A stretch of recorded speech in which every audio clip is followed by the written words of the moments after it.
Peace, peace, peace, and we are live. Welcome to another Post-Maafa Reconstruction. My name is Tahuti Forever. I am the architect of MelaNation. We are here today to speak to the audience. We're here every Wednesday, 6 p.m. Mountain Standard Time. That's Arizona time. And we welcome our visitors, we welcome our viewers to participate and to understand that we're here to listen to any um, suggestions that you may have in reference to our company. Miss Lizzie Woody, please introduce yourself. Hey. This is Lizzie Woody, longtime resident here in Arizona. And my time spent here has been really mostly about community, making sure that we get information and not assume that people are getting information. I am so glad that MelaNation app is an option because it is about the people. It is for the people, by the people meaning us, of course. Um, to learn more about what we're doing, why we're doing it, how we're doing it, but making sure that the community is aware of what we're doing so that the community can support what we're doing. So, what's up, Black Arizona? What's up, Yes. Black America? What's MelaNation up, App. Black America? Yes, indeed. Yes, indeed. We do have our guest speaker, Miss A. Brittany Reeves, and she will be introducing us to the things she does in our community during the Melanomics segment here at around 6:30. For the time being, let me go ahead and introduce the family to the MelaNation app via this brief commercial.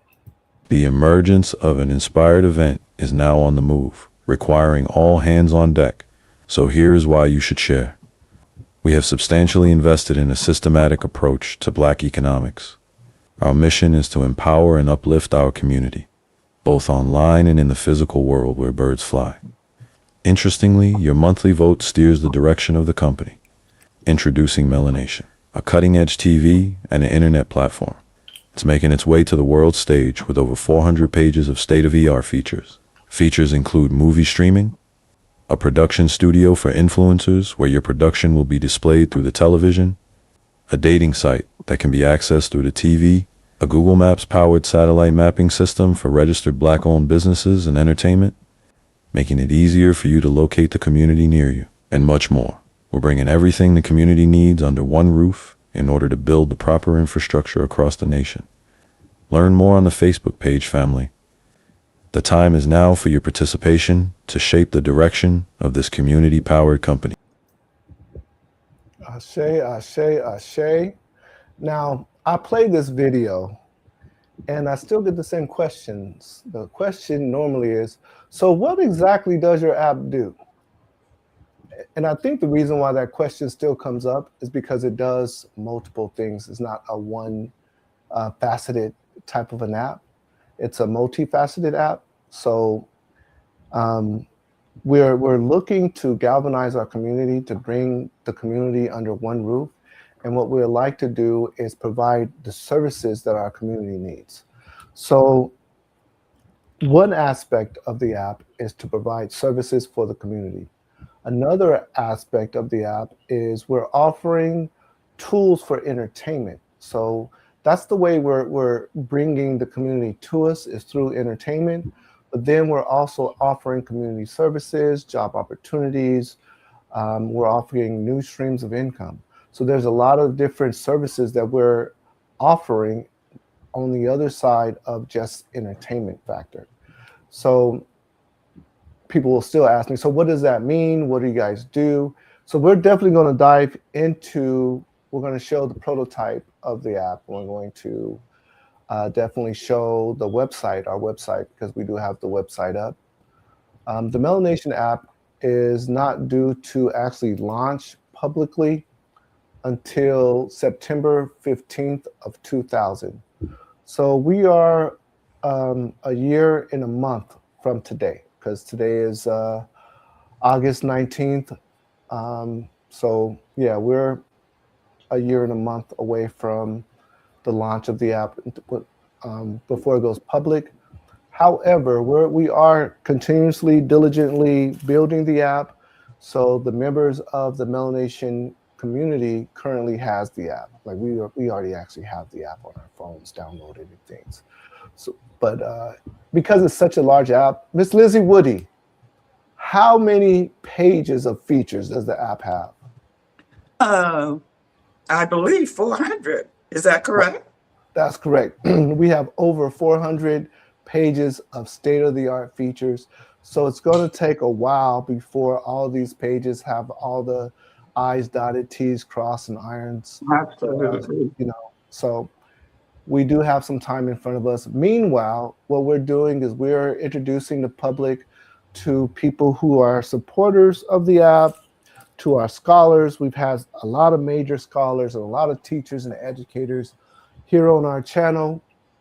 And we're introducing everyone to the concept of unity. There's other organizations that are doing similar things, so we bring them on the channel as well. Last week, we had this beautiful organization online where she went through all the different web pages that are crucial. Like these are crucial web pages that she designed and invented from scratch because she does the coding. These websites were from understanding your environment. Like you can type in your zip code and it'll tell you the air quality, water quality, the quality of the land. She had web pages that tell you how to get grants, like step by step. Just go onto the web page and you will see the process of how to get grants. She brought us up on so many different web pages and these were applicable features. These were features that everyone really needs to utilize to get an advancement in life. And there were some web pages that had small fees. You had to have some tokens and things to get onto a website. But the information was critical. We've had a lot of my direct teachers and scholars here on our channel. Miss Jean-Pierre, welcome, welcome, welcome. Please introduce yourself. Thank you.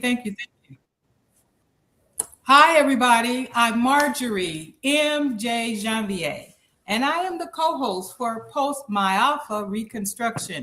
I'm a comedian, I'm an author, and I just do so much. But I'm happy to be here today, and I'm glad you're here.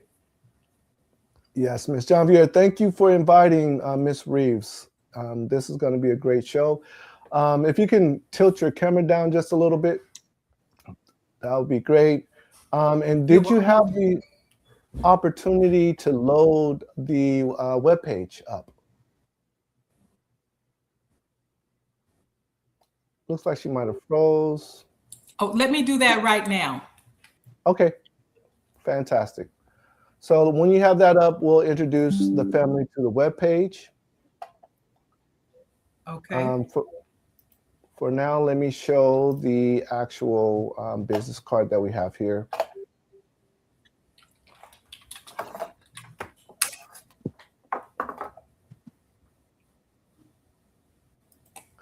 So our webpage is melanation.co, not melanation.com. There's no M on the end. It's melanation.co, where you can log on and you can see exactly what we are as a business, what we stand for. You can reach out to us on our contacts page and you can ask whatever questions that you would like to ask.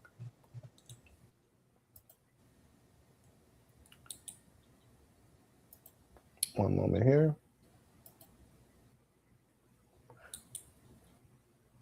So yes, we are here on YouTube under MelaNation App.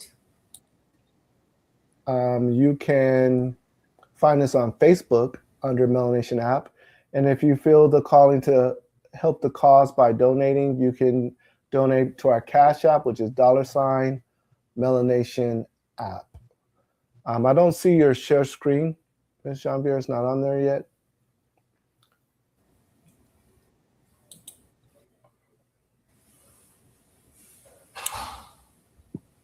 Okay, I see it here now. let me go ahead and share this so you can familiarize our community with our webpage here. Okay, sounds good.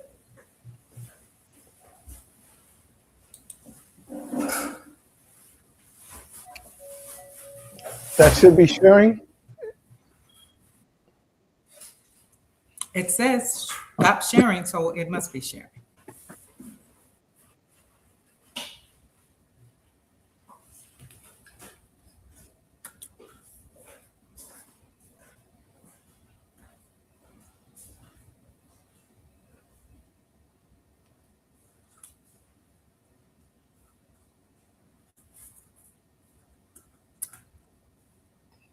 Okay.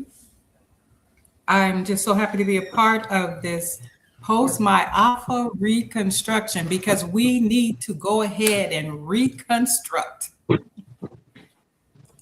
a lot of people need to know about that. So let me know when you're ready. When you're ready, I'm ready. Yeah, we're ready.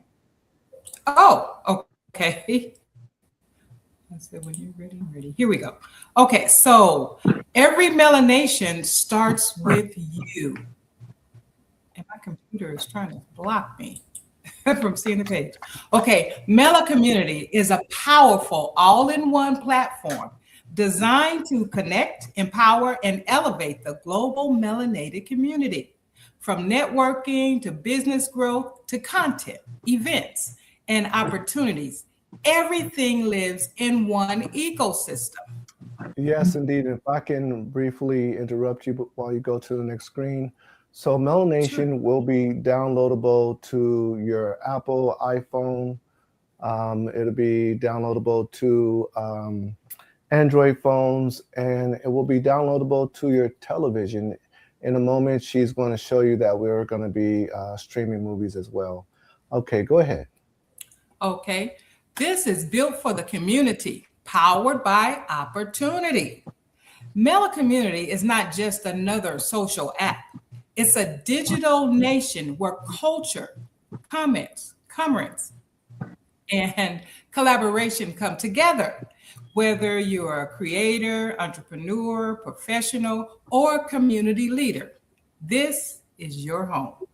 Exactly. So what we're doing is we're building a community where the users of the app itself are people who vote on the direction that the app should go in. We have delegates that are voted in by our users.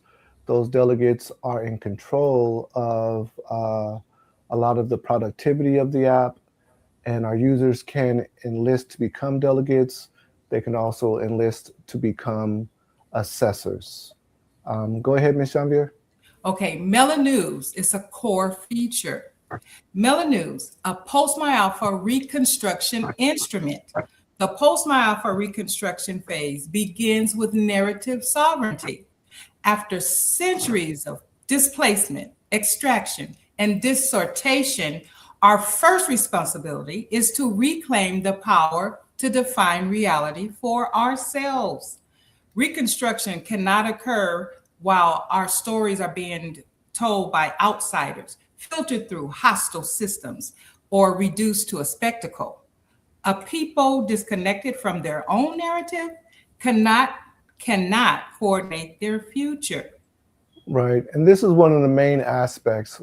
We have to have to be empowered, to have our own voice, to be able to share our stories from our own Afro-centered perspective, right, instead of being told what we should think about ourselves from, the people who's been oppressing us for so long. So having our own narratives is very important. So that is the core feature. When you very first log on to the app, you'll reach the home screen of the app, and the Mela News will be playing. So you'll be updated on what's going on in our communities and what's going on with our company. Right. Delegates is a core feature.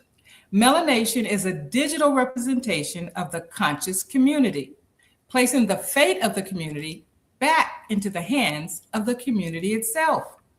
To achieve this, MelaNation is governed by a committee of delegates chosen directly by the people. Leadership is not appointed from above, nor concentrated in isolation. Delegates are selected through collective decision-making, funded and staffed by the community, and empowered only to the extent that they produce measurable positive impact. Ashe, ashe, ashe. And our next section on the MelaNation app is movies. It's another core feature.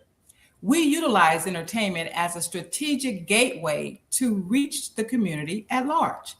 Culture draws us in, but consciousness keeps us together. Through shared stories, music, and creativity, we gather the people, transforming attention into alignment and participation into purpose. Galvanizing the community is not a slogan, it is the mechanism of empowerment. Ashe. So that's what we do is we bring in the youth through entertainment. We bring in, you can go ahead and head to the bottom. Oh, You can scroll down.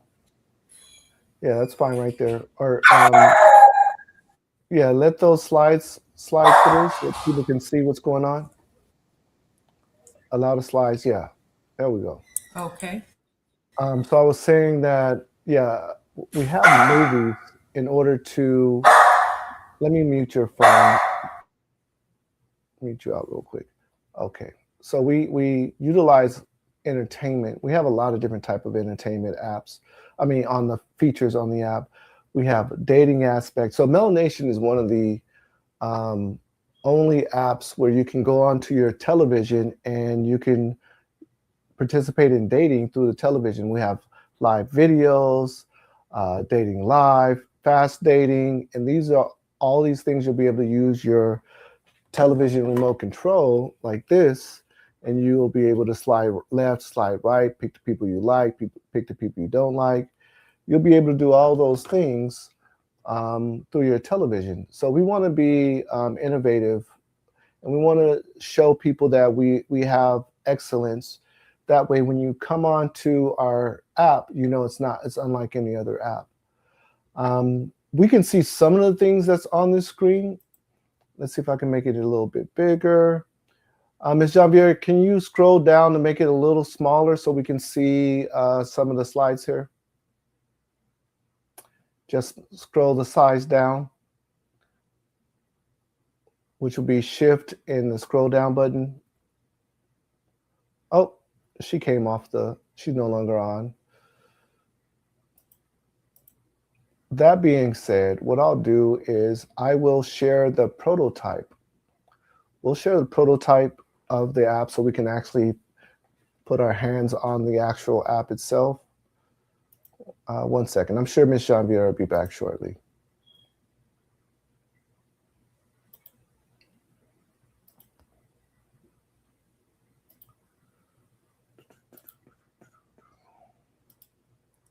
Okay, so this is our prototype.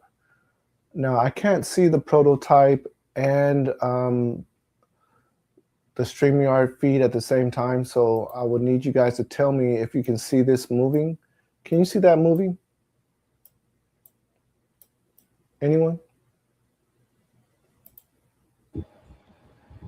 Is it moving? Yes. Okay, great. So now that we know we have this functioning correctly, this is the home page of the app itself. This is a prototype. Since this prototype, we have upgraded the concept of the app several times, and it's getting better and better with every upgrade. We do have over 49 features, whereas this prototype is only showing about 22 of our features. But this at least allows us to see what's actually happening. On the very top here, we do show the Mela News.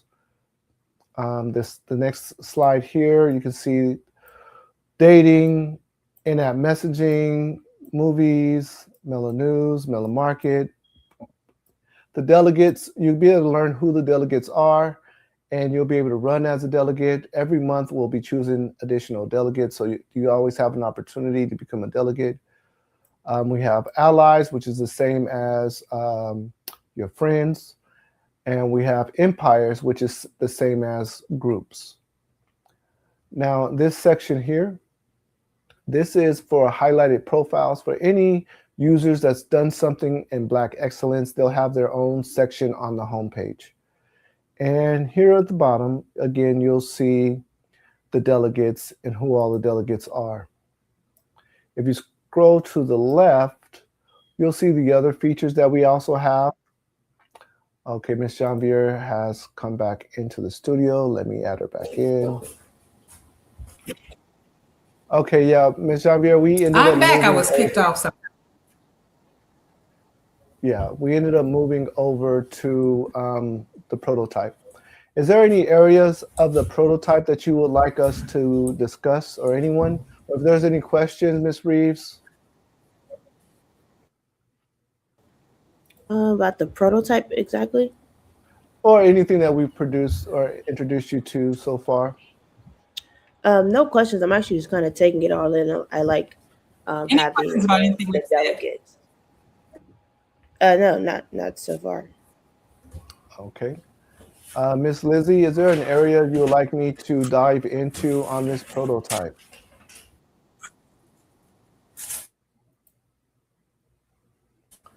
We've got to unmute your mic.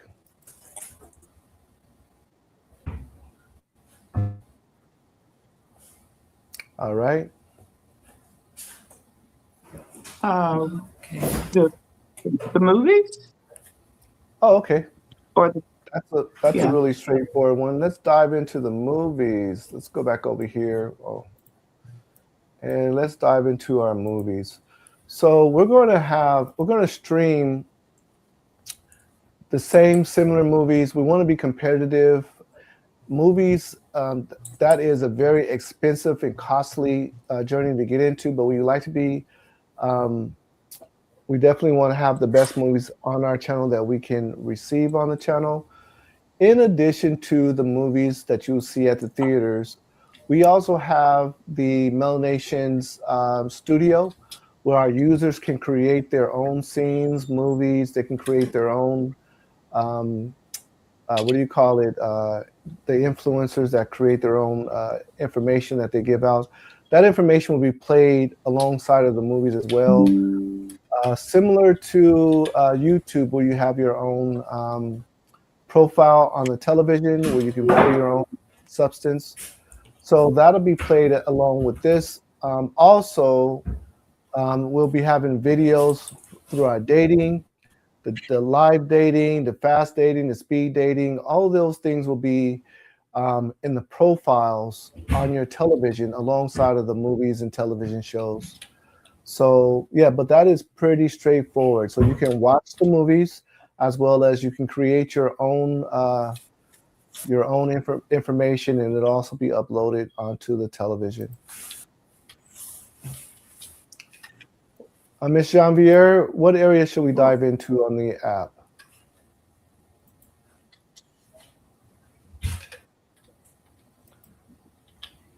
Are you frozen, Ms. Janvier?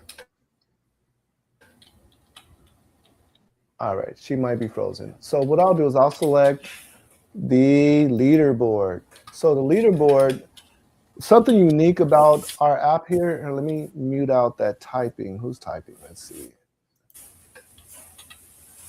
I think that might be Ms. Janvier. Okay.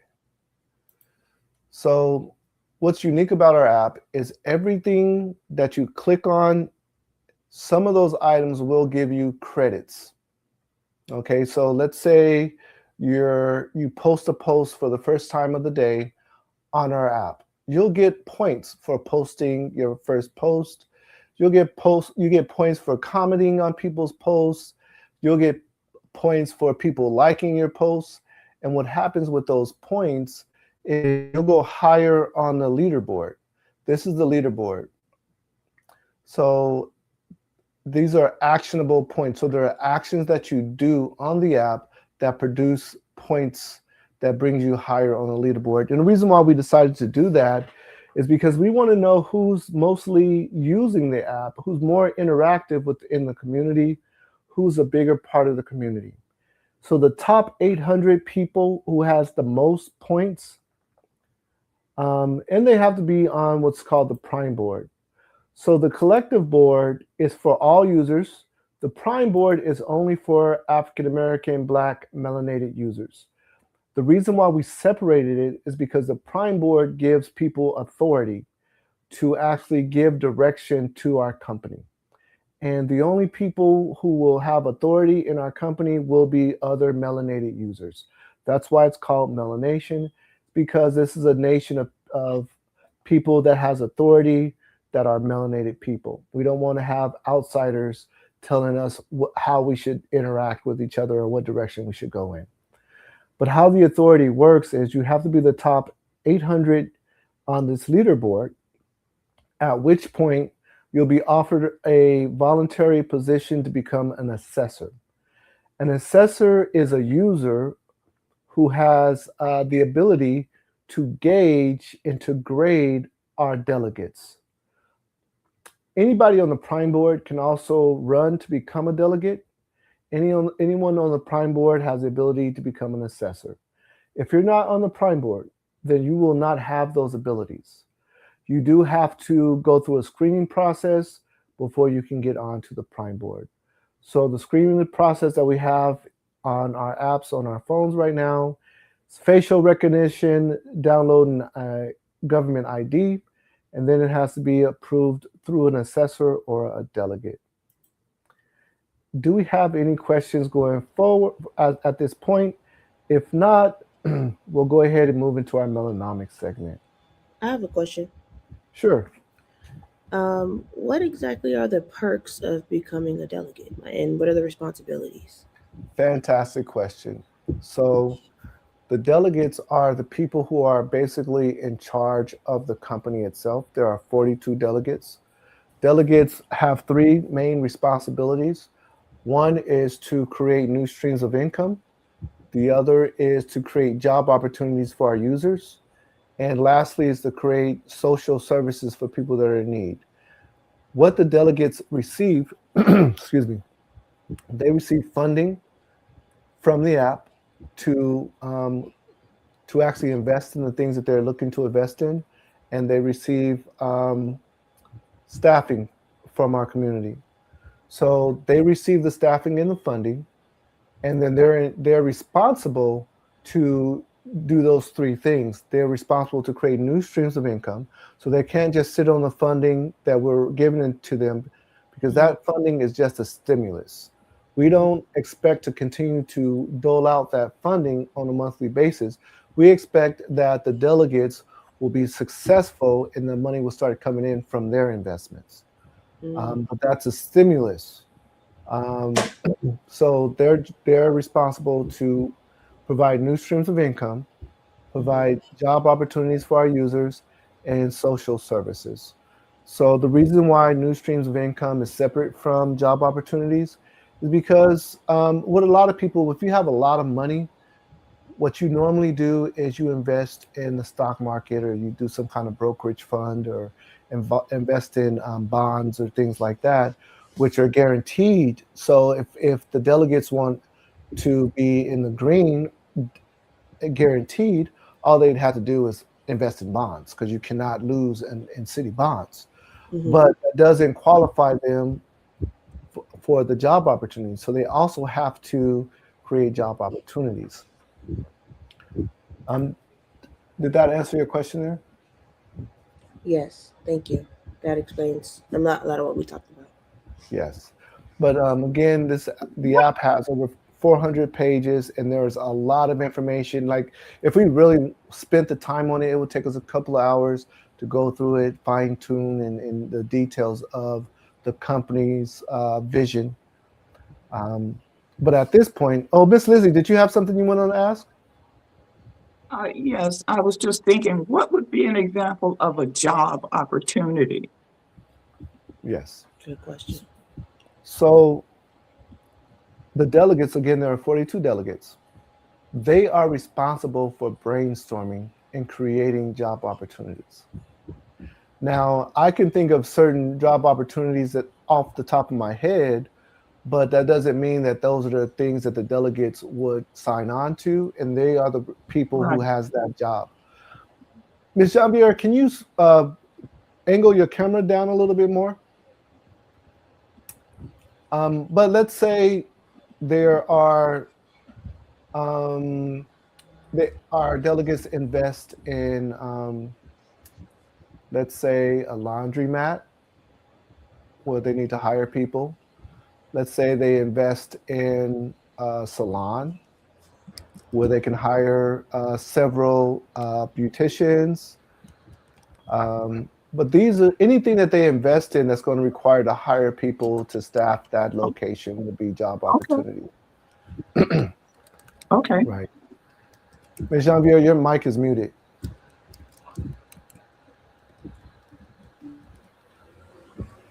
And I was saying like a daycare, because everything is based on what their community needs at the time is why they set up that business.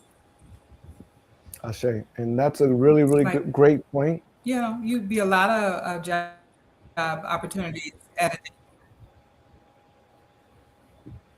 Yes. and they get paid on what they're already doing, on doing those things. So the point that you're making that I really like is the fact that we're going to be receiving feedback from the community. So Ms. Janvier was saying that a daycare is likely going to be on the list because a lot of people are going to need daycares, and they'll probably give us a feedback. Well, we need a daycare in Los Angeles. And at that point, the delegates will likely agree to put a daycare where it's needed because we already have the clients. If you're saying you need a daycare here, The audio is going in and out. my audio is clear. Your audio is a little glitchy. Time, like two people. Oh, they're back now. Ms. Janvier, Okay. that's on your end. Yeah. Okay. Yeah, your internet is a okay. little slow. Everyone else is clear. Let me ask a question. Oh, it's me. Go ahead, Miss Lizzie. As far as the daycare, once that it's established that the daycare is a need, is that a MelaNation daycare or investing in a daycare that is owned and operated by someone else, or what does that look like? So there's several ways that could come about. MelaNation will always have partial ownership, if not 100% ownership. So let's say there's a daycare that's already Black owned and it's in the area that people are saying they need a daycare. Well, we might just look into that and say, hey, you need a daycare, but there's already a daycare there. Figure out why they're not going to that daycare and invest in that daycare. But as we invest in that daycare, we would take partial ownership based on the amount that we're investing in it. But let's say there is no daycare there, then we would just build one from the ground up, and it will be a MelaNation daycare from the ground up. But again, these are things coming out of my understanding of things the way I would like to see it done. Right. However, the people that are making these decisions It makes will be sense. the delegates. Absolutely, absolutely. Right. So that's all the way up to them. That being said, we are going to go ahead and move forward into the MelaNomics segment. Yes, indeed.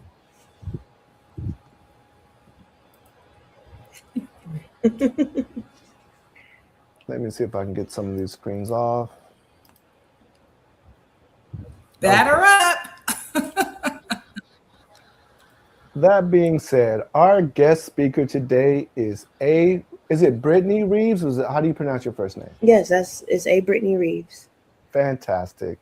Please introduce yourself and explain to us exactly what you do for the community. Okay, wow. My name is A. Brittany Reeves, and hey, Miss MJ. I'm essentially, at the bare basics, just a consultant. And I say just, but in actuality, what I do is I take people's concepts and I extract their expertise and I make it into whatever it is that they want to do. So in the past, I've helped build manuscripts for their books. I've helped build their workbooks and study guides, help them create their courses, all those types of things. And having a background in broadcasting and marketing and just the interest in technology in that fashion, I've always been the go-to person for that. And so with my consulting company and with the direction that AI is taking us, we're pivoting our offering to include AI and kind of breaking down the what's the word I'm looking for? The stigma about and around using AI as a tool that it is. Okay. How'd you get into that field? Honestly, Okay. it's I started in general just being aware of digital tools. Like, for example, I was using Canva in 2014, before anybody really was on it. I was in school getting my media communications degree from Full Sail. And being a writer, being a poet, I decided I wanted to focus more on the writing aspect of things and less on the broadcasting and podcasting and stuff like that. And from there, though, I never lost the interest in digital tools. I never lost an interest in business. I've always wanted to be an entrepreneur. And so if I was not helping my mom, I was helping some of my mom's friends. I'm a VP in her nonprofit. And so there's just always people along the way in my journey that I've supported, either with tutoring them on how to write, for college, helping them write their books, reviewing their manuscripts and editing them down, helping them create, content from their things. And I ideate so well that the downloads come very quickly. And so when I saw AI, I was originally kind of approaching it from the same stigma that I see a lot of people approach it from, as a writer who writes books. I'm like, how is it that you're feeding my intellectual property to this machine, and now it has all the rights in the world to mimic me and copy me? And I didn't like that. The deep fakes that we know to be happening, at one point it was just on a government level, and now it's on a local community level. Anybody can make a fake at this point. Yeah. People are making AI clones of themselves, and I see Mhm. the potential benefit and the detriment of those things. But listening to Cindy Trim, Dr. Cindy Trim, she's one of the spiritual leaders that I like to listen to, Oh, wow. along with Myron Love her. Golden and Me too. Dr. Miles Monroe. May he rest in peace. Oh, And wow. Dr. Cindy Trim has spoken about AI for years, and she was not afraid of AI. She was not afraid of the development of technology. And I often wondered, like, how can I find a way to embrace this? And being a writer and being a poet, I have a bunch of like lyrics that I've written down or poems that I feel like could have music. But even in being in music studios and being around creatives, finding a producer or a musician or something like that to um, get the concept out of my head and onto, the record, or to even have the time and then eventually the money to pay the people to do those things, resources just became scarce. And so I saw AI as a way to express myself as a one woman show that I typically would end up being. I mean, how many times have we had a group project and you're the only one doing the work?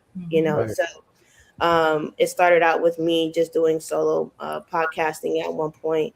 But I love making books. And so I started focusing on that and just learning and dabbling here and there. I got into learning more about ChatGPT, learning about Claude, Jasper, and things like that. And it was a goal of mine to be certified in learning about these AI tools and stuff like that. And so I came across Alicia Little. She's the queen of AI. And with her guidance, I've been able to better understand how I can weave AI into my business without it really like being my business, if that makes sense.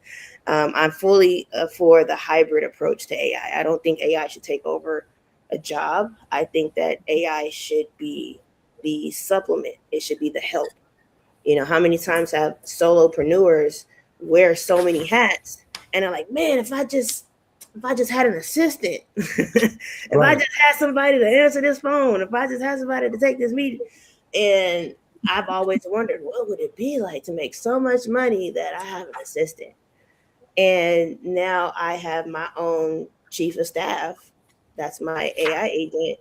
And I'm getting texts like, oh, hey, by the way, here's a summary of your emails today. Here's what action items you need to take, this and that. I'm like, oh, thanks. I forgot about that. And I feel like how I thought I would feel by having a personal assistant. And so I'm like, this is actually something That's that I think a lot of people can take advantage of while abating some of the stigma. Right. Ms. Janvier, did you have any questions at this point? No, I do have one more question here for you. Because you started off talking about the community and the things that was happening in your beginning. Why is the community important to you? That's a very good question, Judy. Honestly, it's my home. I've always had a heart for small businesses and nonprofits. And it could be because my mom started hers in 2001. And I was her little shadow.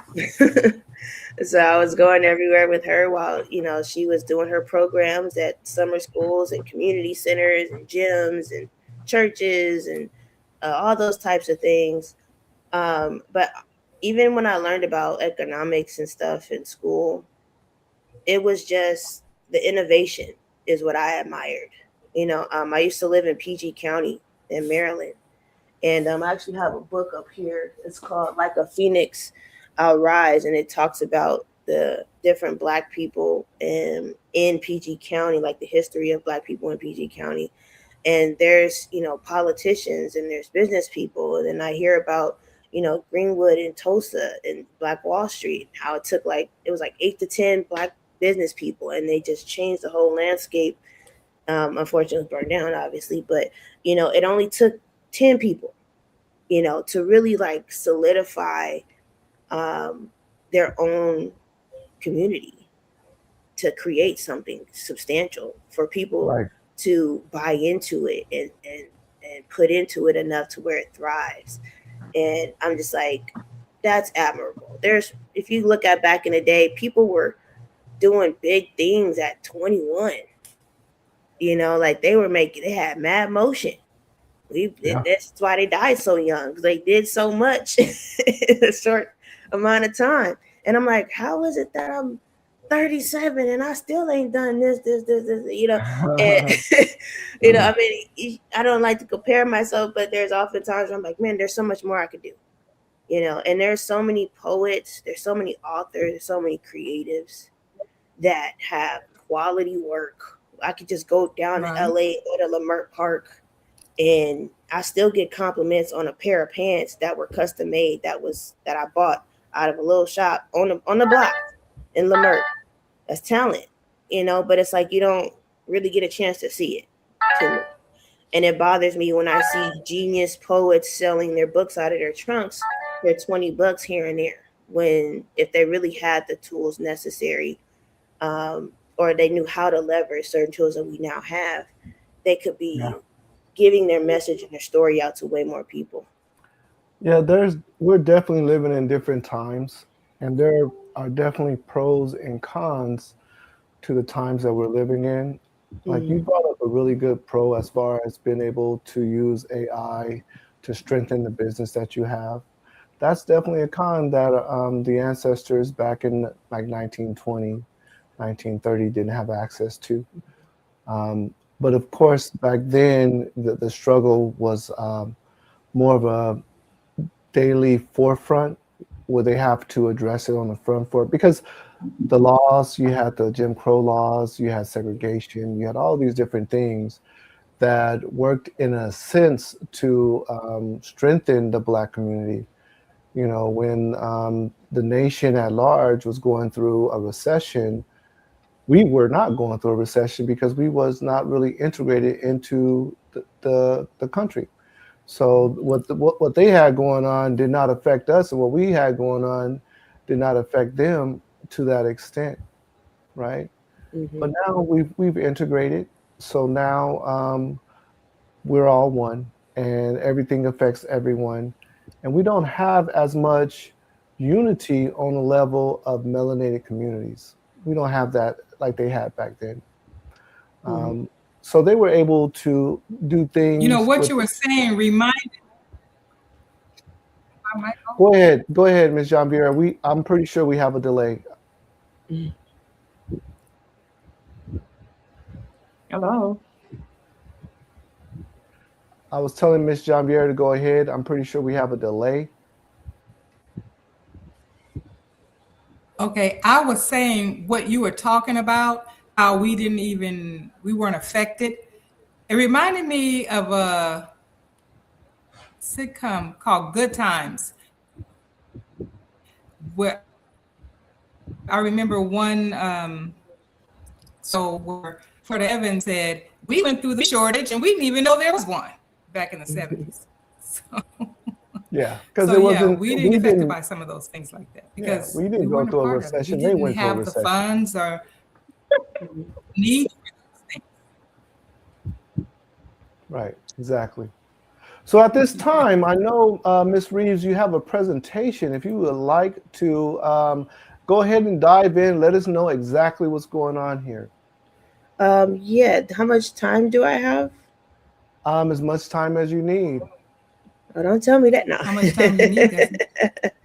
Well, I prepared for an hour, but I wasn't sure if we still had that time, so I just wanted to make sure. That's totally fine. Okay. I want to make sure I get my notes on the side here, and then I'll be ready to Give us click. what you got, girl. Miss Lizzie Woody. Miss Lizzie Woody, did you have any questions for our guest speaker? I have a word for everyone, which is Synchronicity. serendipity. Serendipity. Serendipity. She's saying everything that I want to hear. I love it. Thank you. Well, thank you, Miss Lizzie. So Ditto. I she said, "Ditto." Hey now. So as you can see on the screen, I agree. it says Serendipity. it says your organization probably has an asset that doesn't appear anywhere on your balance sheet. That's facts. That's your knowledge. Your knowledge doesn't show up on your balance sheet. It's Ashe. inquantifiable. You can't really put a number on that, right? My company is called The Wild Company. We're an AI-powered authority in knowledge monetization consultancy.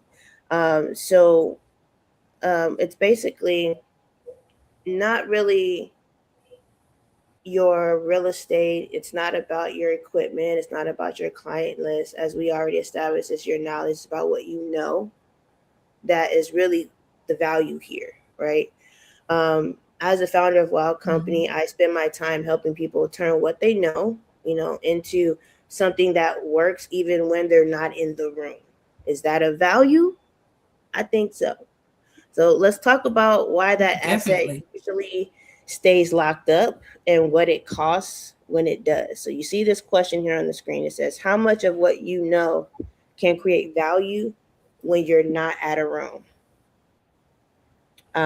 You can say, I know how to do it. I just haven't written it down. How many of y'all have that as that being the case? I know I have a lot of ideas. So that's one of those is me. It's somewhere in my Google Drive, in my notes, on my phone. It's in my Otter voice recording app. It's in my voice memos. Okay, great. You might be the person that says, "Well, I keep meaning to turn my memos into something. I keep meaning to put my voice notes into a book." Or people always ask me the same questions, and I keep saying the same things, and all of that has everything to do with your expertise. So if you ask yourself, like, how much of what you know can create the value, for most people, The answer is not much, because they either lack expertise, but because the expertise never left their head or their inbox or a folder, nobody is aware of it. Nobody heard of it. So if you could just either, if you're watching live and you want to comment me if any of these things that I've said is you so far. Because I feel like that's basically everyone. Okay. Me, The me, problem me, is that me, me, like me. me, the me, problem me. the problem is that almost it's never a lack of knowledge. You know your stuff.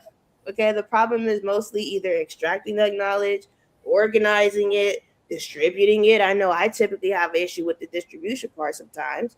The monetization of the knowledge that you already have. Okay, so why does the knowledge stay stuck? Well, it's because of what happens to the person who has the knowledge, right? Mhm. So remember we talked a little bit earlier about, like, wearing multiple hats as a solopreneur or an entrepreneur, even if you have a small team of like 3 to 5. Mhm. What you see on the screen is the founder expert bottleneck. And if you build anything around your own expertise, what you see on the screen is your chain of life.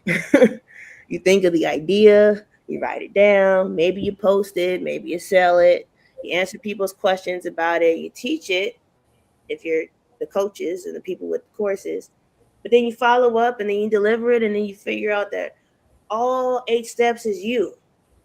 And that's one nervous system that has to deal with all of that, all that work, all that stress, all that pressure. So the real diagnosis is this: the business has plenty, an overabundance of intellectual capital, but what it doesn't have is capacity.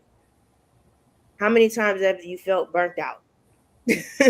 Or you're just like, I just need a moment. I need all the noise to just simmer down. That's a question of capacity. So you're not short on ideas, you're just a little short on hours. And this is where my company's operating model comes in, because the fix isn't do more stuff. It's not post more. It's not do more work. It's not have more offers. It's really changing the who or the what that's responsible for each link in your chain. Okay. Any questions so far from the panel? No, Okay. I don't know what to say, because I feel that you are a part of the family, because what you are talking about affects us all, Indeed. if that makes Exactly. sense. Bullseye. Now, remember I mentioned I listened to Myron Golden a lot. If I'm not mistaken, it might have been either a few weeks ago or a month ago. He put out a video about a simplifier and multiplier concept that he had learned. And I asked myself, like, how does that apply to my AI process, right? So every business essentially needs a simplifier and a multiplier. And in the video, Myron Golden says, well, which one are you? Well, the simplifier is the part of you or your team that does the actual thinking. They create the value, they solve the problem, they develop the idea, they build the framework, they use judgment, they use their brain. Nobody replaces this, because remember, we're doing a hybrid approach, right? We're not saying think for me, AI. We're saying I want to use my brain, but I need you to help me do what my brain is thinking. So the multiplier is the distribution. It's turning one idea into a product. It's a LinkedIn post. It's a newsletter. It's a blog, a slide, a follow-up email, an SOP, client FAQ, whatever it is. But it's repetitive structural work. And that right there is exactly where I find AI is the most useful. So when people ask, well, should I use AI for this? My first filter is it simplifier work or is it multiplier work? So AI is a phenomenal multiplier, but it's a terrible simplifier. I want you guys to think to keep those roles straight. And most AI decisions, when you start to get in the throes of things, they get a lot easier when you have this a general filter. Someone's still trying to bug me. Okay, but let's talk a little bit more about where most people go wrong. Okay, when they actually try to use AI as a multiplier, and why so many people walk away highly disappointed. Okay, you'll hear this a lot. AI sounds so generic. Ugh. You ever thought to ask yourself why? Have you ever seen AI flyers for events and why they all look the same now?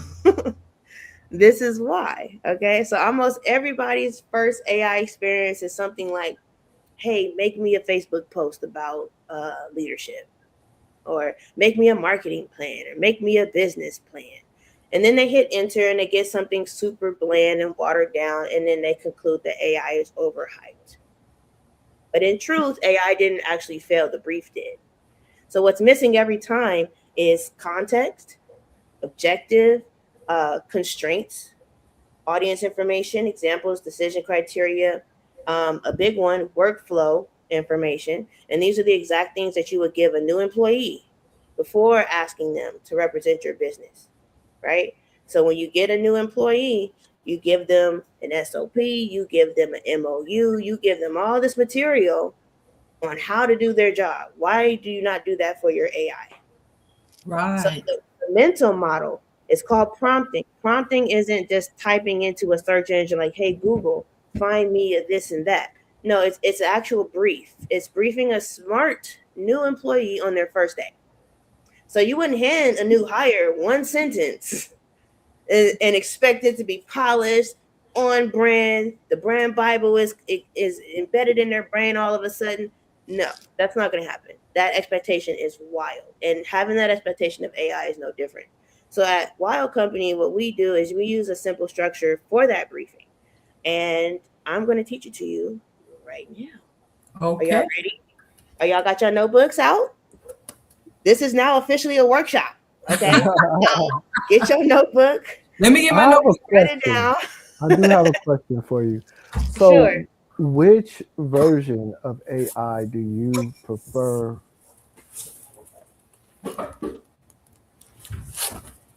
Was that the complete question?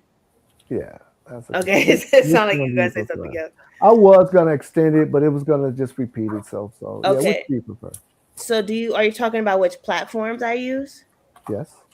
Okay, I use different platforms for different things, but my primary two or three right now is Base 44, ChatGPT, and Claude, and Say they that all in serve slow motion. different purposes. Okay, repeat those three platforms you use. ChatGPT, Okay. Claude, Claude. yes, Claude.ai, and Base 44. Oh my goodness. And I can get into those purposes a little bit later when we start talking about where they place. Okay, But put a pin in that for me, okay? good. Any other questions? No, not at all. May I continue? Continue, Please please. do. Okay. So this is the brief framework. This is what you want to do when you're prompting your new AI employee, even if it's just a regular chat GPT chat. So B is your background. It's who is talking, who's listening, what's the context. Okay. R is the role. What expertise or voice should the AI take on? I is intent. That's what your business outcome, like what you're actually trying to create in the business. It's not just a post. You know what I mean? It's the actual intent. E is for expectations. It's your point of view, your tone, what you want to include, what you refuse to sound like, because sometimes AI makes suggestions and assumptions. There's also a thing called hallucinations. So you got to be able to put constraints around your prompt to avoid some of those things. F is for format, the actual shape of the output. So if you say, I want a presentation, or do you want a presentation on, let's see, what's one of the ones? Do you want a presentation on Google Slides? Do you want a presentation on PowerPoint?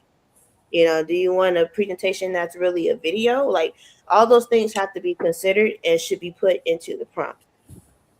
So a simple test. If you wouldn't hand this much direction to a new employee, don't hand it to AI.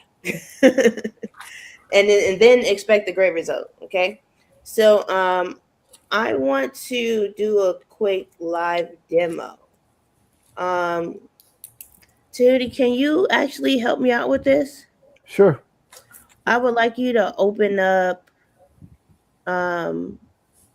well, actually, instead of doing that, because I actually have the prompt, I'm going to actually share a different screen real quick. so you guys can see what it is that I'm doing here. Okay. But while you guys are watching, feel free to kind of do it along with me. For those on the panel, I'll put it in the private chat so you guys can see on your own how to do it. Okay. Right. Okay. So Let's you see. need to unshare, first unshare, and then you can hit the share screen again. Okay.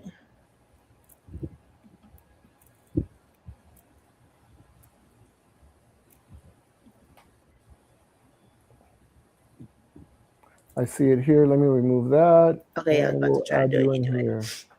Okay, There you great. All right, so we're in Claude.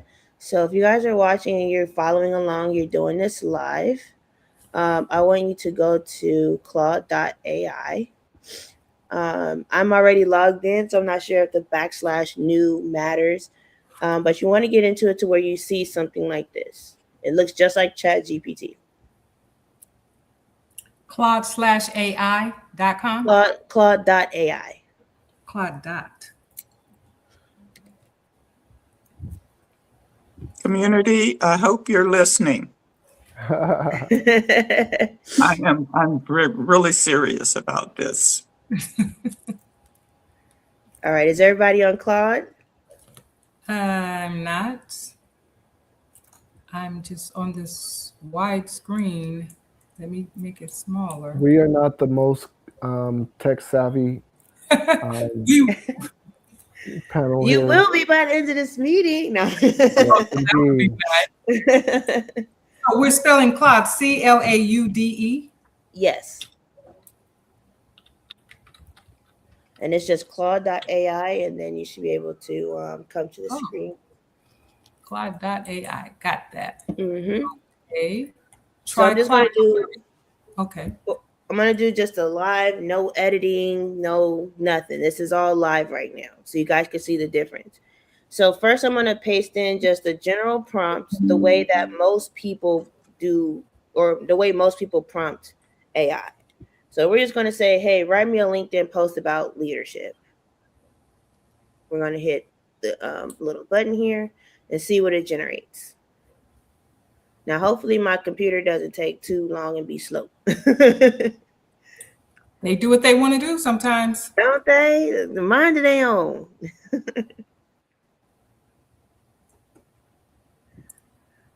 So while it's generating, you got something? My Claude is saying, how can I help you? What am I supposed to put in there? I'm slow. Okay, so if you go to StreamYard, in the private chat, I typed in exactly what I typed in. It says, write me a LinkedIn post about leadership. Okay. So you want to type that into Claude. Okay. So it looks like Claude went ahead and produced something for me. He says, I'll write one with a specific angle rather than leadership advice. These tend to disappear in the feed. If you tell me your role in industry or paste a post you've written before, I can rework this in your voice or swap the angle entirely. There are much better versions of this if anchored to something you've actually seen happen. Now, this is why I like Claude, because Claude is basically prompting you to tell you what it needs to generate the best response. So right here, this post is saying the most expensive thing a leader says is here's what I think. This cost is in when they say it. And it's just kind of a general explanation about leadership. It doesn't really speak to much of anything specifically, right? Now, I do want to point out that, again, not ChatGPT, Claude is telling you, hey, give me your role, give me your industry. I can make it better. And that's what we want, right? So I have a much longer prompt that follows the brief framework, okay? I'm not going to read the entire thing because it's very hefty, but I went through and I typed in the background, I typed in the intent, I described the role that I had, and the voice that I wanted, the expectations. I did all of that. I took the time. You see how many words that is? Right. Right. So I'm saying, hey, I need help writing a LinkedIn post using the brief below. Follow it closely. So you see background, role, etc. So now let's see what it is that Claude is going to generate.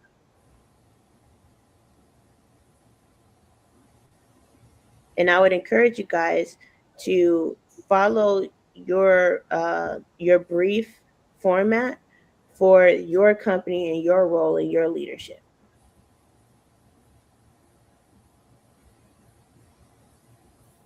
And for the people on the panel, I'll go ahead and put that in the chat what the brief stands for, in case you forgot. Okay.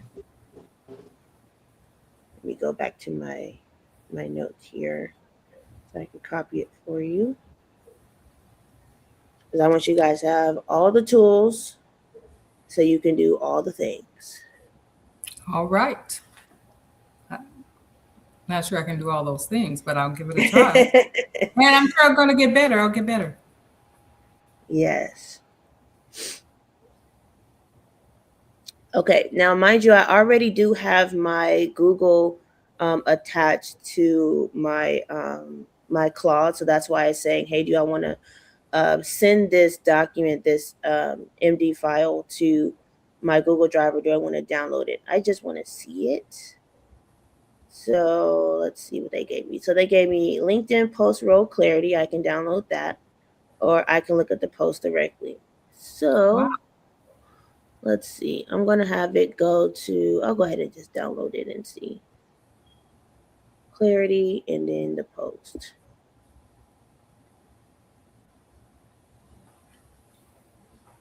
We're definitely going to create some snippets from this. Oh, yes, please, of course. And so now I'm opening up the Google Drive link. And once it loads up, I'll share what it looks like and what the delivery looks like.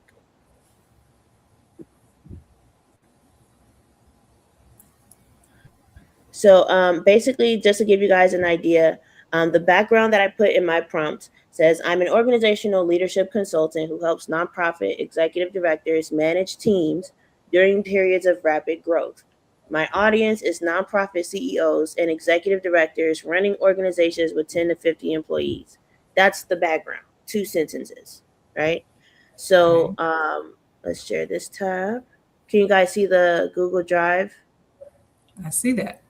Okay, so this is now the post with the link, with this LinkedIn post with the role clarity that I just described. So now Claude's like, well, here's a different answer. It's saying, well, hey, when an executive director, who's my audience, calls me about a team, what I help that executive director with, falling apart during growth, because I mentioned I help people during rapid growth periods, they almost always describe it as a communication problem. It almost never is. Already off the bat, it's specifically targeting my audience. And it's targeting my audience from an angle that is way more niche than just the general tell me about leadership. Right. You see the difference? Mm-hmm. Yes, indeed. So I'm going to stop sharing for the Claude demo. But do you see now how important your prompting is when you're using things like chat and Claude and any other type of AI? Point taken. Mm-hmm. Yes, indeed. So a single prompt obviously is very, very powerful, but the thing is, it only does one thing one time. So what happens when you need that same judgment that you've now just trained your AI to think with, applied over and over and over automatically? Well, that's a different kind of build entirely. So can we share the PowerPoint again? Sure thing.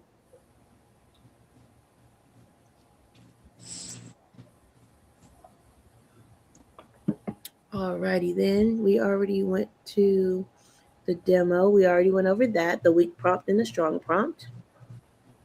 So here's where we are now, a prompt versus an agent, okay? So a prompt tells AI what to do once. That's what we just did. It's like, hey, write a follow-up email to this lead, one action, one time. Done. An agent is designed to repeatedly perform a role inside a system. So that's like me saying, hey, my chief of staff, I named him Solomon. Hey, Solomon, you're responsible for monitoring my new leads. You're responsible for identifying what type of lead it is, qualifying those leads for me, answering approved questions, that deciding the next step in the customer journey, updating my CRM, et cetera, et cetera, et cetera. That's a whole job description written for my AI agent. And it's not just a clever prompt. It's building something that can reliably hold the job description. And in order to do that, it needs a role, it needs an objective, a workflow, a knowledge base, boundaries, decision rules, and a bunch of other things. And that's the real design project. It's like making sure that you have all of the elements that you it's make sure you have all the elements that can fully equip your AI agent. And that's exactly what we built a framework for, so that it's easy to get through. I want to say we can design one now, but that's up to you guys. Do you want to design one, or do you just want me to go through it? Let's go through it. Okay, We need sounds more good. with that. Okay, so essentially, you want to ask yourself these 7 questions. We want to have the problem be identified, right? So let's say you have one repetitive task, like it's something that happens over and over, like handling incoming leads, for example. Or what's one of the problems with that? Well, the leads come in after hours because, I have an online business and I have a life, I got a wife and kids, and I can't answer leads at night because I'm putting the kids to bed. And these people don't get a response until like, noontime the next day, because I also got to take the kids to school and I got to do my morning errands. And then, by that time, it's been another like 12 hours of me missing leads. Okay. Well, now what role do you need this agent to play in order to help solve the problem? Well, I need a first response lead concierge. I need a virtual receptionist. I don't want a salesperson. I don't want a decision maker. I just need somebody to pick up the phone and answer some questions. Okay, so let's get into the responsibilities. What do you want this agent to do? Well, I want my agent to greet my prospect. I want them to say, hey, this is the Wild Company. This is MelaNation. This is what we do. I want them to identify what service they need, answer any approved questions like a FAQ, capture contact information, book an appointment to talk more. Or if I'm looking for investors, I want to be able to have them schedule appointments so I can meet with my investors, all that kind of stuff. I want them to do that. Okay, well, we need a knowledge base for that. We need to have a source that your AI agent can pull from to answer these questions. Okay, well, then I'm going to need a list of your services. What are your pricing rules? What are your operating hours? What are the rules for booking? Do you only want to book, for the hour and have 15 minutes in between appointments? What do you want to do? And for that, it's like nothing that isn't explicitly given, right? Now, boundaries. You might say, well, I don't ever want my AI to invent prices. I don't want it to calculate anything. It should never give legal or medical advice. Hello, HIPAA. We don't want it to make any promises outside of our written policy. That's also in the knowledge base. Anytime there's a dispute, it needs to be escalated to a human. That's the escalation part. A lot of people skip this part. This is the moment where a conversation might get emotional. It might get ambiguous. There might be questions that the FAQ doesn't answer. It might be a very specific, nuanced situation. Maybe it's high stakes. Maybe it's someone who, if you're using this to take calls and appointments from investors, maybe it's like, hey, anything that they want to contribute over $1,000, I need you to call me so I can lock it in. If whatever that boundary is, once that boundary looks like it's about to be crossed, that's where the escalation comes in. Okay. And then, of course, lastly but not least, success. That's their response time, leads captured, appointments booked, percentages. And that's just in that example of a virtual assistant, right? So notice we're not talking about a chatbot anymore. We're not talking about oh, hey, what's the hours that you guys are open? We're not doing that. We're designing a digital role for a digital agent, digital employee. And that 7-question ladder is just the short version. We've actually formalized it into something that we call the AI agent architect. What happens when it has an escalation? Does it automatically call the human person for this account? If you're using a virtual receptionist like I'm using, it will just say, hey, it would note on the back end that there needs to be a call that I make, and it would note why. And verbally, it will say something like, okay, well, this person will get back to you and this and that, versus them trying to actually address the issue. Okay, that's good. I like that. And depending on the type of agent you create, you can determine what that escalation looks like. You can make it send you an email, you can make it call you, or whatever that might be. I know I use mine with WhatsApp. So whenever I want to communicate with my agent, it texts me on WhatsApp. Oh, that's great. Mm-hmm. Yes. So yeah, the AI agent architect, I just want to show what it looks like. For now, I'm going to share just the first screen, if you don't mind.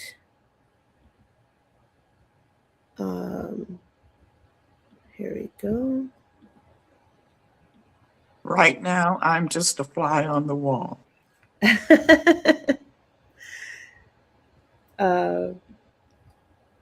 Okay, you guys see it. So yeah, this is this is my beta test for my AI architect.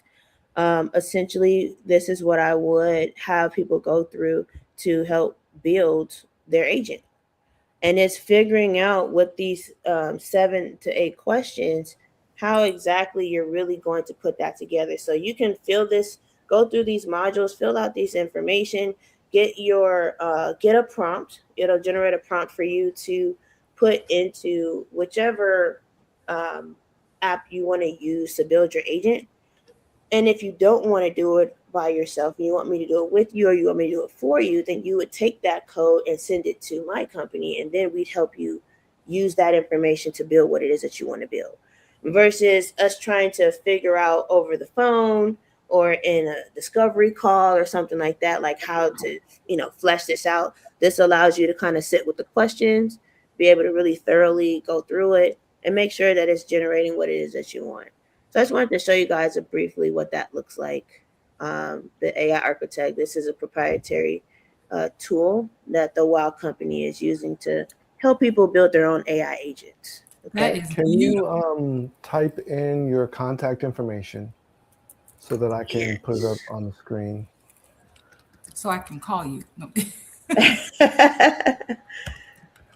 Let me type it in here.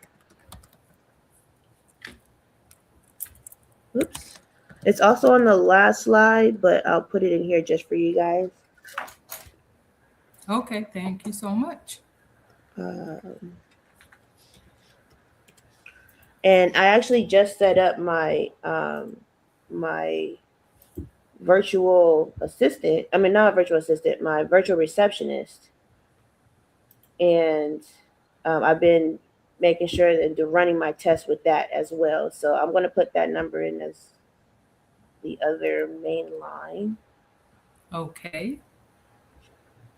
And so I'm going to give you guys my personal in here. And I haven't memorized the number yet, so I got to look in my notes. Right ahead, because I am going to call you. Oh, will you? Oh, yes, I will. Okay. Can we go back to the PowerPoint, please? While I take a swig of water. Did you guys have any questions so far about the AI architect or anything else? We're about halfway through. Not at all. I don't have any questions. Okay. So just to be clear, the philosophy underneath the 8 steps of the AI architect is just to build the workflow before you build the bot. Most people just go, oh, the idea of having an AI bot do my thing, but they don't really understand the foundation of it. Exactly. So we make sure it's solid so that you're not going back, constantly trying to fix stuff. You get what I'm saying? So most companies do this backwards. Most people do this backwards. They buy a tool. They figure out what job to give it. Like, just, I have it, now how do I use it? But we reversed that order on purpose because a beautifully built bot performing the wrong role is just it's just an expensive way to disappoint your customers faster. And then it'll leave a bad taste in your mouth about AI in general. So we'll zoom out a little bit and tell you more about how my company kind of plays a part in all this, okay? So the full arc is this. Knowledge gets extracted, you get position, and then we turn it into authority, okay? Now that authority generates leads. People start coming to you. Those leads get nurtured. That nurture turns into monetization. Monetization gets automated where it makes sense, maybe not everywhere. And eventually what you know, that knowledge that's not on your spreadsheet, it becomes scalable intellectual property. So we don't necessarily have one service. We have more of an ecosystem. My brain thinks in systems, and it's been the hardest thing in my life to try to monetize that. But I think I've struck gold with this one. So we have an ecosystem that can intervene at almost any point in the chain, depending on where your business actually is. And so I'm going to be able to show you the shape of that just quite briefly. I don't want to really turn this into a sales pitch, but I want to show you what this would look like as far as engagement is concerned. Okay? Sounds good to me. So it's not a giant service menu walkthrough. It's just the general overview. The authority building is about just becoming known for something specific. So right now, my goal is to become known for this, helping people understand how they can weave AI into their business, right? Revenue funnel strategy, that turns the attention into a real pipeline. The knowledge monetization turns what's in your head into a sellable product. Now, honestly, that's really my personal strong suit because I love making books and workbooks and guides and all type of stuff. So you're really going to get into the weeds with that one if you're working directly with me. The AI systems is everything that we've been talking about. The authority ecosystem is basically all of those things working together instead of trying to piecemeal it. Okay. Now the ranges are directional. They're not fixed quotes. Every engagement just gets scoped into the actual problem that you're solving, not just the package. Okay. So I want to show you how all this kind of just comes together. And I'm just going to use a completely fictional example just because I want to be clearly upfront. Okay, I have an important disclaimer before this slide even begins. This is not a client. Okay, this wild company is in its early stage. We've just rebranded and restructured everything. So we don't have any invented case studies to flaunt. This is just illustrative on how we think. Okay, is that clear? Okay, great. Clear. So imagine a leadership consultant, right? They've had 15 years of expertise. They have a handful of presentations. They're all on hard drives and Google Drives. They have some recorded workshops, but nobody's watched it more than a couple times, maybe me. A small, quiet email list that they probably haven't nurtured very well. And sporadic LinkedIn activity. Let me ask the panel, how many times do you guys update your LinkedIn? I haven't ever. I don't even update my Facebook. I don't update. See? So no pun intended, but how wild. No, but we would think, this is how we would think about it. So we would take your recorded expertise, all those presentations and those unfinished white papers and all that kind of stuff. We would mine that for your expertise and grab out the core ideas. Okay. We'd find the frameworks that would stick and get people's attention. You do white papers? Huh? You do white papers? No. Okay, go ahead. I could, but I don't. I was just saying, like, some people have a lot of unfinished white papers, essays, books, where they put their expertise, but it's not out in the public, basically. Okay. So we would just take. Could you briefly say what a white?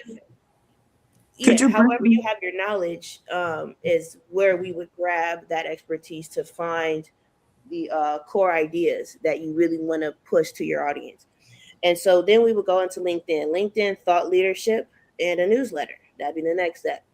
Start cultivating your audience on LinkedIn. People are sleeping on it. LinkedIn is doing a lot of good work for people who are doing B2B and finding jobs, and businesses finding partners and stuff like that. I even heard that LinkedIn newsletters are actually doing really well as far as conversion. So you want to focus on optimizing your LinkedIn.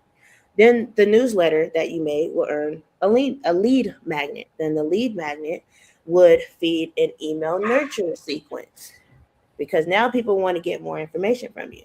And that nurture sells a workshop. You've been nurturing your email for a few months. You're like, hey guys, putting together a workshop to really dive deep into all the stuff you've loved hearing or reading about from me. Let's go. So then the workshop becomes a course or a licensable framework. The whole body of the expertise is now an AI knowledge base. So remember in the beginning or previously, we talked about having a knowledge base for your AI agent. Now this is culminating into that at this stage. So you take that knowledge base, it powers that AI assisted content system that keeps producing without you, the founder, writing every single word by hand. And that's not exotic, it's just an intentional sequence instead of something that you're accidentally fumbling through as far as like, how do I use AI? And that's the model on just a single business. Okay. So I want to show you how Wild has the model for itself, because I have to apply it to my company, right, in order to show exactly how well it is. So we're not trying to stay just a 1-person, 2-person consulting shop forever. I want to be clear and I want to be honest with everybody here. I'm not trying to be bigger than what I am. But this is the model that we're building towards, and it runs from consulting to insights to frameworks to real IP to digital products, AI tools, technology, and then to scale. So practically that looks like the Wild company, that's the main company that is the consulting and strategy part of it. You work directly with, I work directly with people like you guys. And You're then doing my good. supplement. I like what you're doing. We're not worried about where you are. We know where you're going to be. And I like where you are right now. Thank you. Thank you, my dear. That means so much. It really does.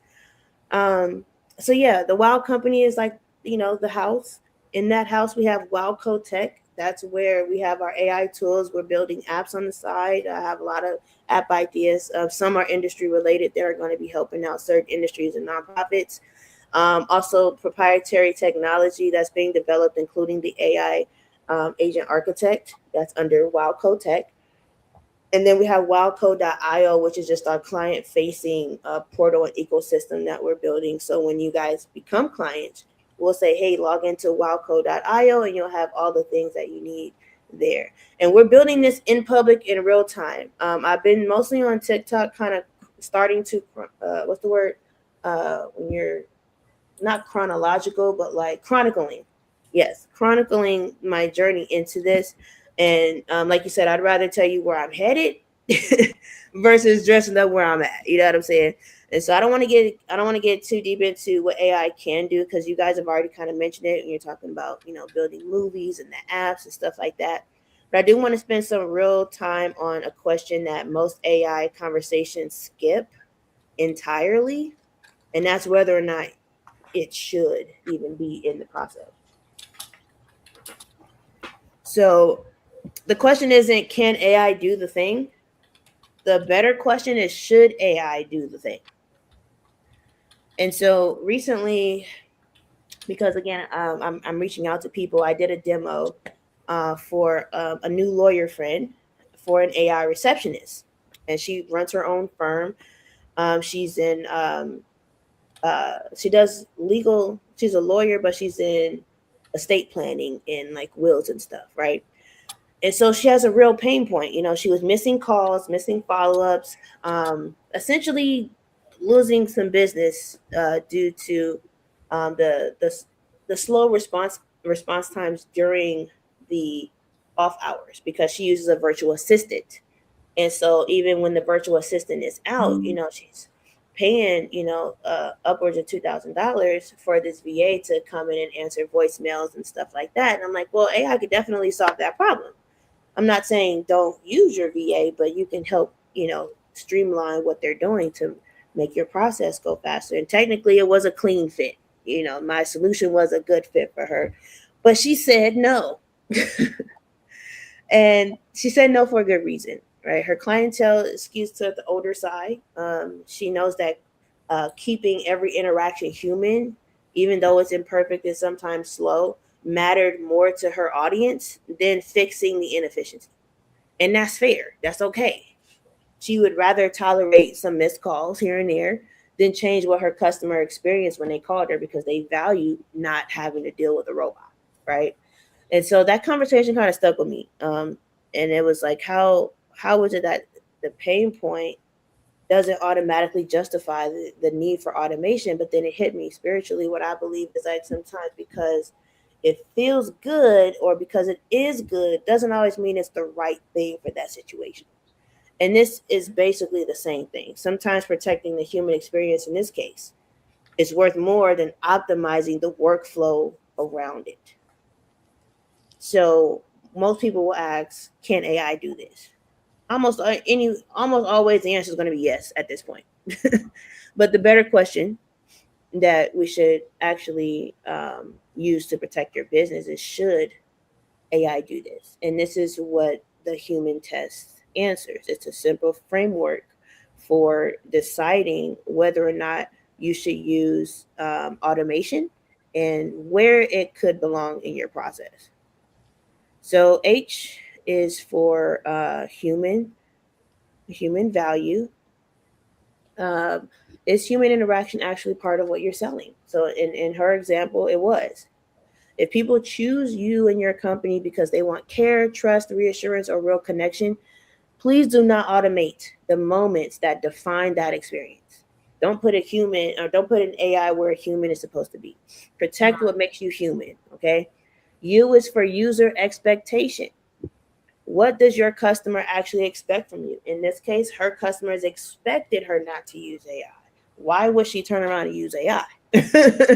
Some audiences want speed and convenience above everything, while others expect a real person, and anything that feels like a bait and switch, they don't want it, That right? sounds like me. Right? So AI should support the expectation that the brand already sets, but it should never violate it. For M, meaning of the interaction. Is it transactional or is it relational? Like booking an appointment, for example. It's not the same as navigating sensitive client information. How many times you got a call about something real specific to your situation and you're stuck with an AI bot? It's annoying. Maybe don't do that.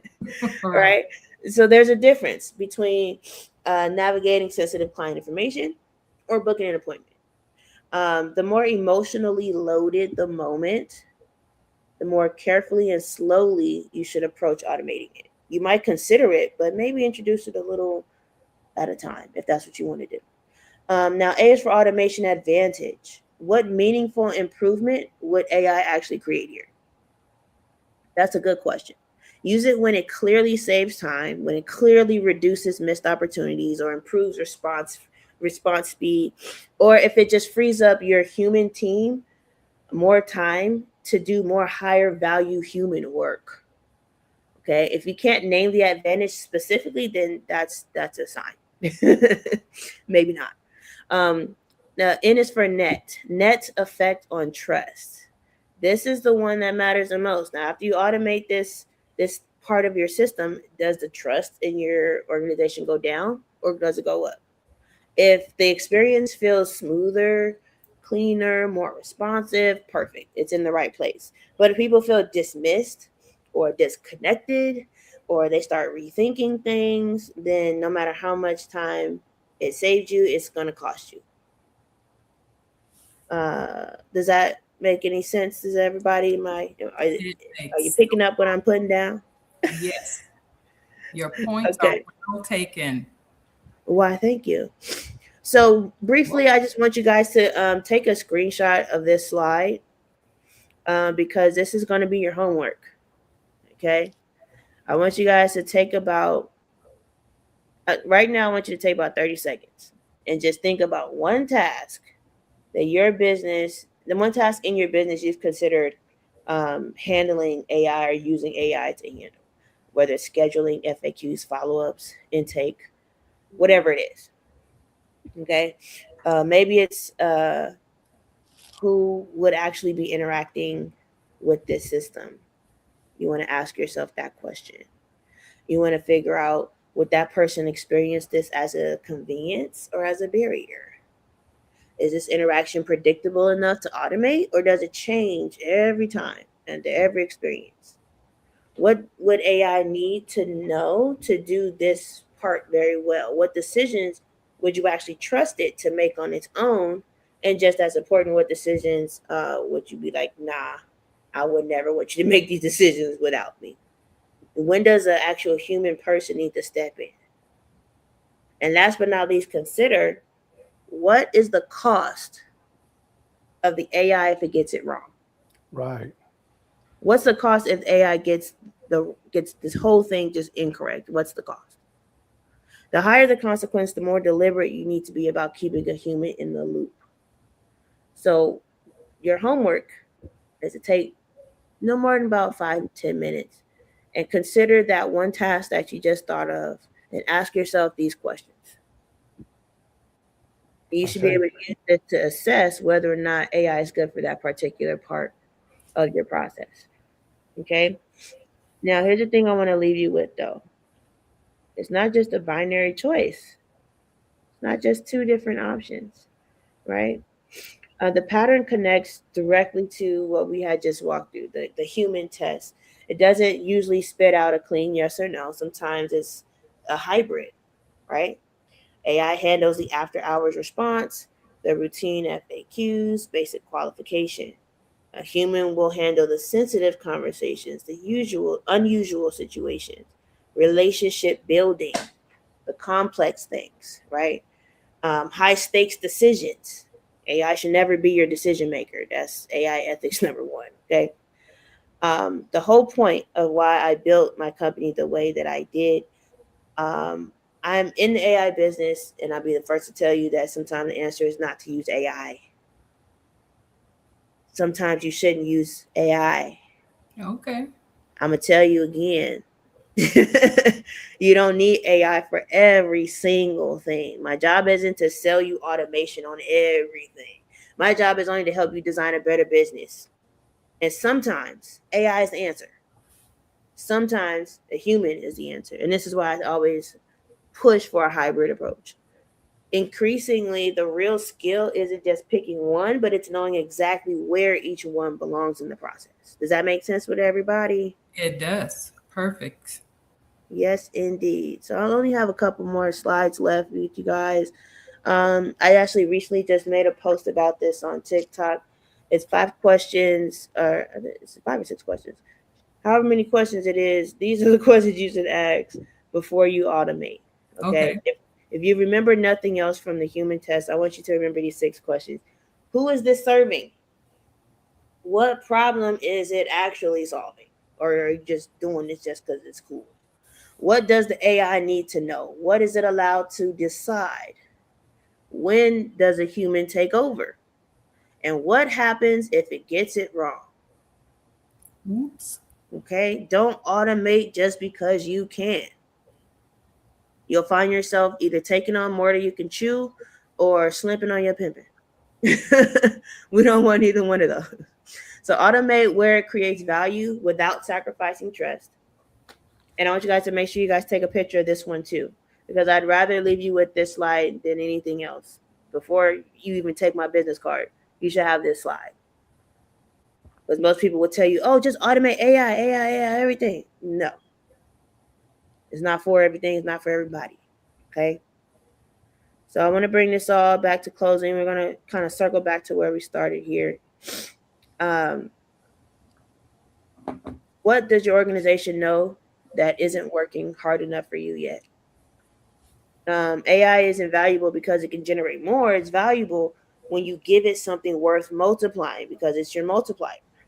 It's your expertise. It's your systems, your IP, your POV, you already have more assets than you think. Wow Company is just here to help you multiply that using AI. AI isn't, it's not here to replace you. Okay, it's here to support you. Right now, we're looking for 4 beta clients for our flagship program. So if you would like to be one of the 4 to experience what this is like, then I ask that you guys send me an email. I know it's kind of hard to see, but the email is info@thewildcompanyllc.com. Put in the subject beta and tell me what it is that your industry is and why you want to experience the process of how we can take your knowledge base and using AI, turn it into something that can increase your authority and ultimately scale what it is that you have in your business. I definitely need that. Let me write down that email address. I can't. For those on the panel, it is in the chat, in the private chat. So you should be able to copy that. And if it's not something that's for you at this time, please become a referral source. I am looking for anybody who's willing to just say, hey, I know a guy. And I build AI agents. Just like I know somebody who built AI agents, talk to her. Ashe, ashe, ashe. Did you guys have any questions or anything? That was a lot. And you have so much knowledge. And what I am trying to do is meet the community, to introduce the community to AI and other technologies from that perspective. But you have so much knowledge and know-how that you would be an essential part of what my vision is for the community from a non-experienced level, starting from scratch. In other words, that's what I'm saying. But I would definitely like to use you as a resource just to show me what direction I need to go and to accomplish what I'm trying to accomplish for the community, if that makes sense. Definitely. Yeah, I'd be happy to have that conversation. And then too, if you're open to it, we can always talk about sharing this presentation to others, and if you have an audience, that you want me to speak to, or, do a crash course or something or anything like that, we can definitely work that out as far as how we work together. Most and you definitely. can definitely come back here again and share with us again. And I'm actually sharing with my Facebook page and my YouTube page. This recording is going to be shared there. It's being shared there. So you're there. Wow, thank you so much. You're welcome. But thank you. Really appreciate you being here today. Oh, I appreciate the opportunity. MJ found me and I was like, oh, great. Wow, this is awesome. Yes, I see. indeed. This is a person of interest. We need to talk to her. Yeah, so this has been a really good presentation. We definitely appreciate the hard work, time, and dedication you put into this in reference. I mean, I've never seen anything this detailed in reference to, collaborating with artificial intelligence. So this is a first for me. I mean, I've fiddled around with a couple of the AI platforms, but not to this extent. So this is wonderful. This is great. Amazing. So generally, the last thing that we do on our program is we ask our guests to speak to our audience. If you have any advice or whatever is on your mind, go ahead and speak to our audience at this time. Just talk to them, Brittany. Hey, y'all. First and foremost, I just want to acknowledge the people who are out there that are going through the ups and downs. They might be in the valleys right now. They might be feeling a little low. They might be feeling a little discouraged. They might be questioning their career, their job, the safety of their, economic situation. But one of the things that I would like to tell you is that you have everything that you need. You have everything that you need to go beyond what you see right now in front of you. You 100% have what it takes. You have the gall, you have the knowledge, you have the skill set, and we see you.